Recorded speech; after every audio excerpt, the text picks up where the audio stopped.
Fried Sully checking in from the once independent Lone Star State. So I've got a little story to tell you. It's a story about a pipe. And that pipe's adventures. This little pipe started its life in Indiana. It was purchased by a gentleman who loved pipes. In fact, he loved pipes so much, he bought too many. And he couldn't give this pipe the love and nurturing that it deserved. So he posted it on eBay. Like any real responsible pipe daddy would do for one of his pipe kids. Well, at that time, I was looking to adopt a pipe. And what better place to adopt a pipe than to go to eBay? I hear they have a great pipe adoption service. You could also check out Corvette Gym or Bishop Pipes. There's a number of adoption services out there for, I don't want to say unwanted pipes, but rather pipes that need more attention.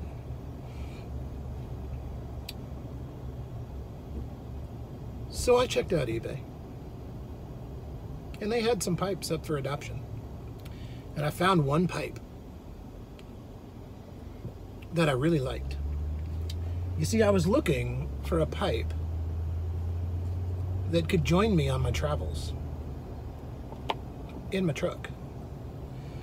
And I found the perfect pipe.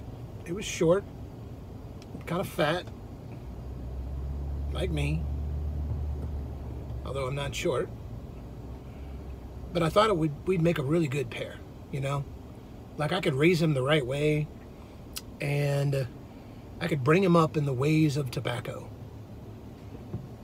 And so I submitted my application to adopt him by hitting that little buy now button.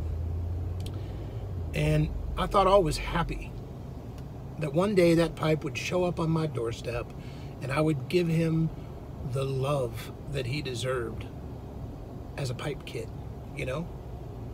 Like we all real want to do. It turns out that pipe ran away. The previous pipe dad decided that he couldn't find it.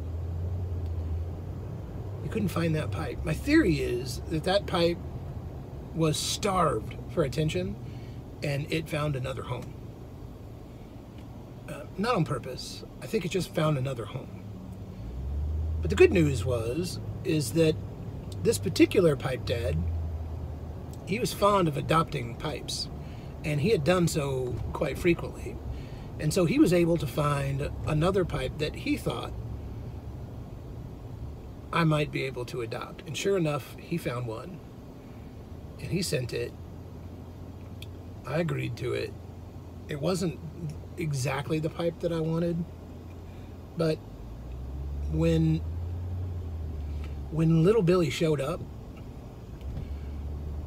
I knew that little Billy and I were going to get along really well. And we have. We've gotten along really well. But you see, folks, that's not where the story ends. The story continues in a very traumatic way. And I say traumatic way because it wasn't really traumatic for me. It was probably a little more traumatic for Billy.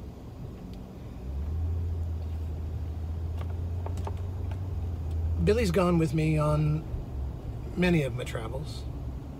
Billy's gone hunting. Billy's gone on motorcycle rides. Billy's seen the world. He's seen other states. Billy's seen other countries, folks. I've taken Billy everywhere I've gone. And yet just one moment, one brief moment of not being able to handle the responsibility that it takes to raise a pipe in the proper way. And I shoved Billy in my pocket. I'm sure he tried to yell. I'm sure he was screaming because he couldn't get out. He's been in the pocket before, but not alone.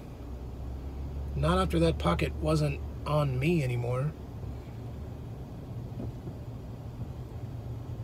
If I'm honest with myself, I think maybe I heard some screams in the middle of the night. And it was little Billy laying in that laundry basket,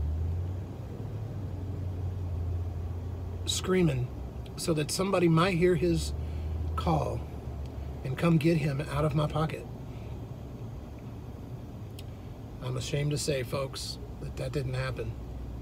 I ignored those dreams. And Billy went through the washer. That's not it. It wasn't enough to submit Billy to that kind of torture.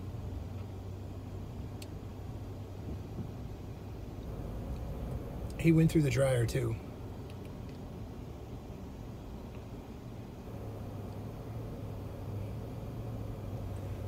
When my lovely bride told me that little Billy had been on such a journey, I was afraid that I wasn't going to be able to save little Billy, but turns out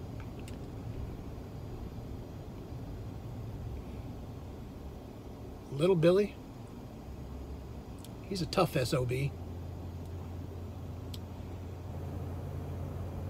Little cleaning, little reaming, which I know adds injury to insult, or insult to injury, if you're not backwards like me.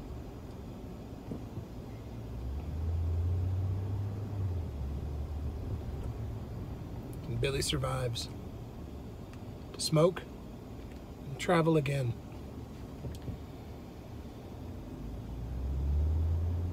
I'm sure Billy's kind of happy about the fact that he went on this journey because, you see, Billy was a dirty little boy.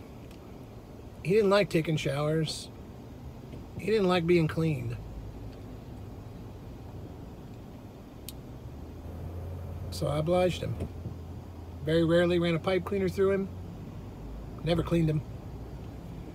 But it turns out the story ends well.